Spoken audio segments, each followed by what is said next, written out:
সুনামগঞ্জে বুড়ো ফসল রক্ষার জন্য বাঁধের কাজ চলছে। জেলার হাওরগুলোতে পিআইসির মাধ্যমে বাঁধের কাজ করছে পানি উন্নয়ন বোর্ড। তবে সময় মতো পিআইসি গঠন এবং বাঁধের কাজ শুরু না করায় এখনো শঙ্কিত রয়েছেন অনেক হাওর পাড়ের মানুষ। আমি এখন দাঁড়িয়ে আছি সুনামগঞ্জ সদর উপজেলার মোহনপুর ইউনিয়নের ডাকোয়ার হাওরের একটি পিআইসিতে। এটার পিআইসি নাম্বার হচ্ছে 9 নাম্বার পিআইসি।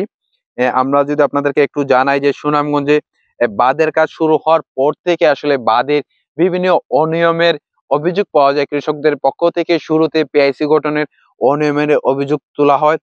অনেক কৃষক এবছরও জেলা প্রশাসক এবং উপজেলা নির্বাহী কর্মকর্তার কাছে লিখিতভাবে পিআইসি গঠনের অনিয়মের অভিযোগ তুলেছেন। পাশাপাশি ফসল রক্ষা বাঁধের যে নিয়ম রয়েছে বা কাঠামো, সেই কাঠামো ভাবে নিয়ম ভাবে না মানারও অভিযোগ তুলছেন। অনেক বাঁধ বালু দিয়েও নির্মাণ করা হচ্ছে, পরবর্তীতে সেগুলো আবার ঠিক করা হচ্ছে। আমরা গতকালকে গেছিলাম দোয়ারা বাজার একটি বাঁধে, সেখানে বালু দিয়ে বাঁধ নির্মাণের খবর কয়েকটি গণমাধ্যমে আসলে পরে সেগুলো আবার ঠিকঠাক করা হচ্ছে। আমি এখন যে বাঁধে দাঁড়িয়ে আছি সদর উপজেলার মোহনপুর ইউনিয়নের ডাকোয়ার হাওরের 9 নাম্বার পিআইসিতে।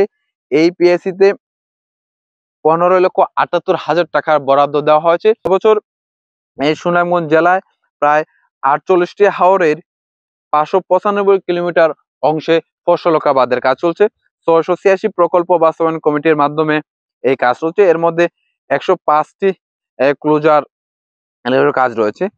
এ নিয়ে গতকালকে জেলা প্রশাসকের সম্মেলন কক্ষে খাবিটা কমিটির সাথে সাংবাদিকদের মত বিনিময় অনুষ্ঠিত হয়েছে। সেখানে জেলা প্রশাসন এবং পানি উন্নয়ন বোর্ডের কর্মকর্তারা জানিয়েছে যে এবছর বাদে কোনো অনিয়ম হলে ছাড় দেওয়া হবে না। পাশাপাশি অনিয়ম এবং দুর্নীতি বন্ধে তারা সতর্ক অবস্থান হচ্ছে এবং পাশাপাশি তারা যারা কাজ করছেন, বাঁধের কাজ করছেন, সেই তাদেরকে তারা সতর্ক করছেন যেন বাঁধে কোনো অনিয়ম না হয়। তবে প্রতি বছরের মতো এবছরও কিন্তু বাঁধে অনেক অনিয়মের তথ্য পাওয়া যাচ্ছে। বিশেষ করে আমি এখন যেখানে দাঁড়িয়ে আছি সুনামগঞ্জ সদর উপজেলার মোহনপুরের ডাকোয়ার হাওরের 9 নাম্বার পেয়েছে এবং বাঁধের একেবারে গোড়া থেকে মাটি আনা হয়েছে।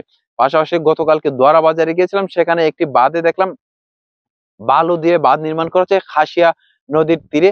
সেই খবর জাতীয় গণমাধ্যমে প্রকাশিত হলে উপজেলা নির্বাহী কর্মকর্তা এবং উপজেলা যে পানি উন্নয়ন বোর্ড রয়েছে তারা সেই বাঁধটি ভেঙে নতুন ভাবে নির্মাণের চেষ্টা করছেন। তো এবছরও যেন বাঁধে গাফিলাতি এবং পিআইসির অনিয়মের কারণে হাওরের কৃষকের স্বপ্নের সোনার ফসল না উঠবে, সেই ব্যবস্থা যেন গ্রহণ করা, এমনটা এখানকার কৃষকরা দাবি জানিয়েছেন। বাঁধে অনিয়ম এবং গাফিলাতি পেলে সেটার জন্য দ্রুত ব্যবস্থা নেওয়া তারা সেই দাবি জানিয়েছেন। সুনামগঞ্জ সদর উপজেলার ডাকোয়ার হাওরের 9 নাম্বার পিআইসি থেকে এই ছিল আমার কাছে বাঁধ নিয়ে সর্বশেষ।